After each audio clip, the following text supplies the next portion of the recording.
سلام به یه ولاگ جنگلی خوش اومدی. اینجا دیگه داشتیم میرفتیم جنگل، تو ترافیک گیر کردیم دیگه. اینجا مثلا اینجا بهتون نشون دادم، اینجا دیگه ورودی پارک جنگلی بود که دیگه دنبال یه جای مناسب برای نشستن پیدا میکردیم که بالاخره پیدا شد که اینجا قشنگ براتون ویدیو گرفتم. بعد دیگه با بابا بزرگم دنبال چوب بودیم که چوب پیدا کردیم و بابا بزرگم در تلاش شکستن چوب بود.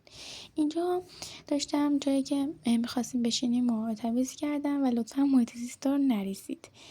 و دیگه اینجا خستگیمو گرفتم، چای خوردم. اینجا مامانم مشاهده میکنیم، مامان بزرگم داشت چیکار میکرد ولی بابا بزرگم بهش اضافه شد و دیگه داشتن آتیش میکردن.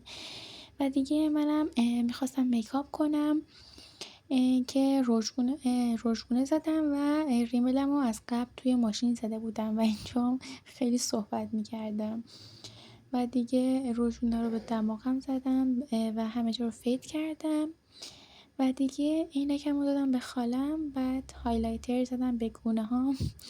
اصلا به میکاپم توجه نکنید که اشتباه مهم رخ و نتایجه.